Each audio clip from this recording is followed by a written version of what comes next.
buffoon, so lanky, stubbly, faint, ladies and gentlemen.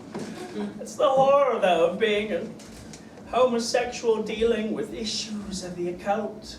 You see so much, and you just don't want to touch it. I want to touch you. Sex and death. It's what we all have in common, ladies and gentlemen. And I share stories of that subject. My name is Dandy Darkly. I'm an expert on all things paranormal, parapsychological, parafabulous shoes, ladies and gentlemen. And tonight's tale is one to terrify, titillate, and tickle. Ladies and gentlemen, I share with you a case of the vapors. Venture away from the Dixieland dystopia called Atlanta, and you'll discover the rolling forests of the North Georgia mountains, verdantly green in the spring and breathtakingly ablaze in the fall, a setting so enchanting as to have once inspired frisky festivity among the Cherokee Indians who called the woodland hollow home. There they danced, and they smoked, and they drummed for a euphoric entity they called Ukahara, also known as the Vapors.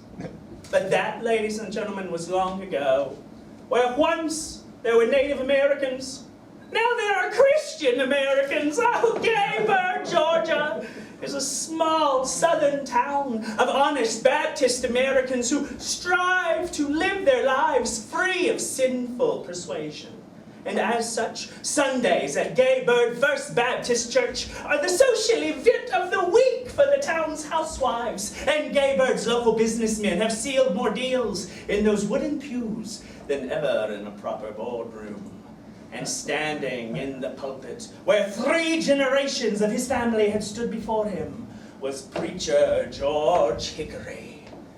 It was nearly 100 degrees in the shade that hot July morning, but preacher Hickory preached an even hotter sermon of hellfire retribution against any and all sinful indulgences, be they sexual, societal, or other.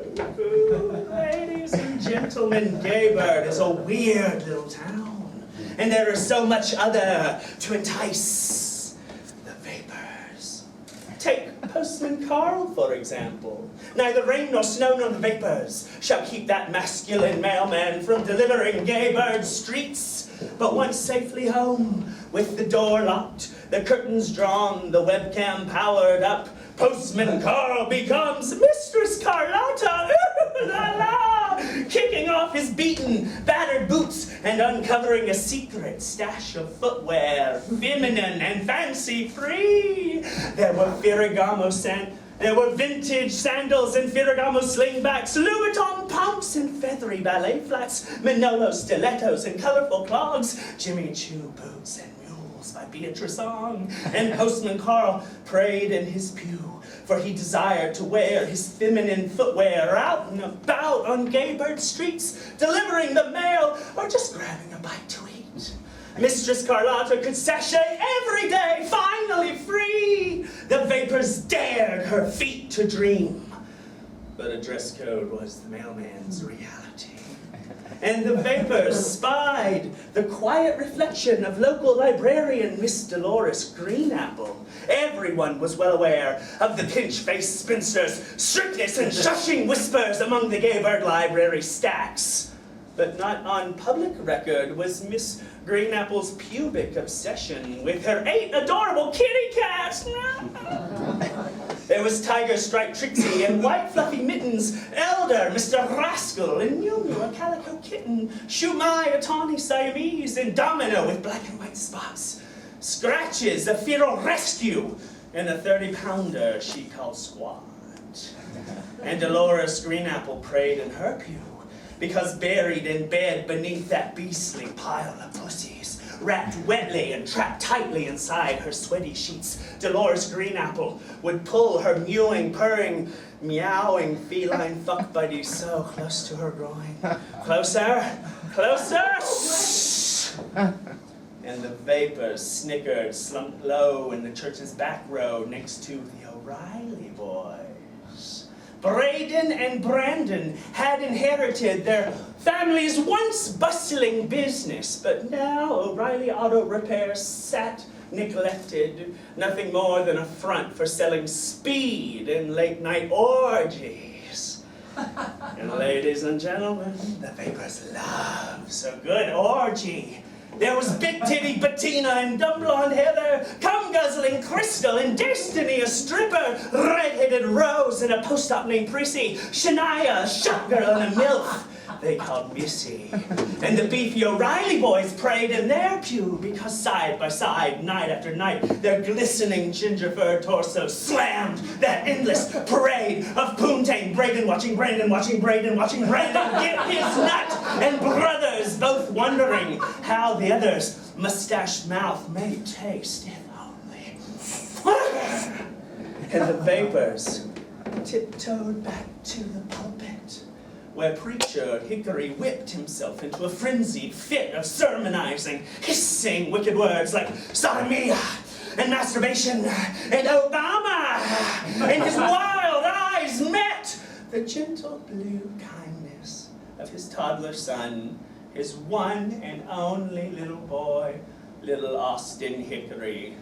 There sat perfect little soul, listening in a state of rapt delight.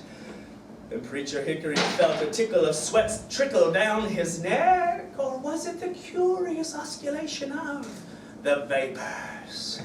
He looked once more into his little boy's eyes.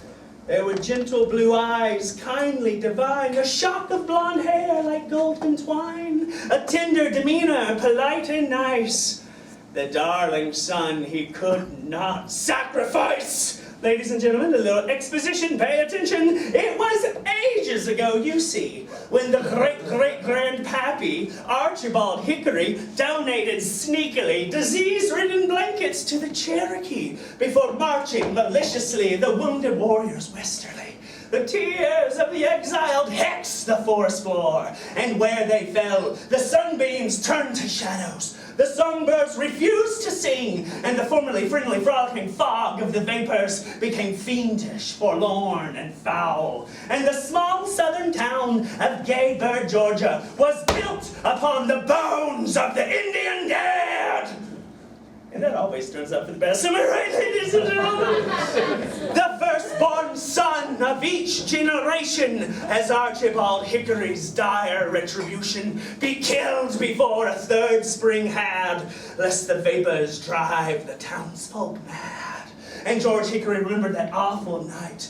The vapors became a moving, moaning mosaic of the diseased Indian dead as he held the knife above his little boy's tiny, fluttering chest. The tip of the dagger drew blood as fear and confusion flashed across his little boy's eyes. And George Hickory remembered his own fear, his own confusion that night long, long ago when his own father stole away his elder brother, never again to be seen. And a pussy to prophecy, George Hickory dropped the dagger and bore his sobbing son safely home. And abruptly, on that hot July morning, that same screeching smog of Indian souls now billowed about Gaybird First Baptist, and despite the preacher's previous bluster, all he could pathetically muster was an awfully simple motherfucker. For there in the pews, the town of Gaybird went mental as their shameful secrets were made magically physical. Mistress Carlotta, Postman Carl no longer sliced away toes to fit a shoe size smaller. Cackling and bleeding, she stomped the area like a wounded model wearing Castello Tagliapietra. And Dolores Greenapple's stomach ballooned as talons tore forth from her belly wounds. New mommy giggled, bleeding to death, as cat-faced babies chewed away at her breasts. And sucking face, finally, were the brothers O'Reilly, incestual desires suddenly turned deadly, lashed lips, cracked teeth, and bruised skin, leaving shattered skulls like eggshells broken. The vapors had all of Gaybird under their spell. The mayor danced with his girl Friday's entrails. A woman used a cactus as though it were a tampon. And one cheerleader raped quarterback wearing a strap-on. And there in the chaos, Preacher Hickory screamed. He'd lost little Austin in a nightmare scene. He spied a frail form, familiar and thin. The enfeebled figure shuffled slowly towards him. In Preacher's hands, the vapors placed a knife, for Hickory owed payment on his firstborn's life. Tiny pale arms reached out as though to cuddle, and George Hickory paid his bloodline's betrayal. Thank you, everyone.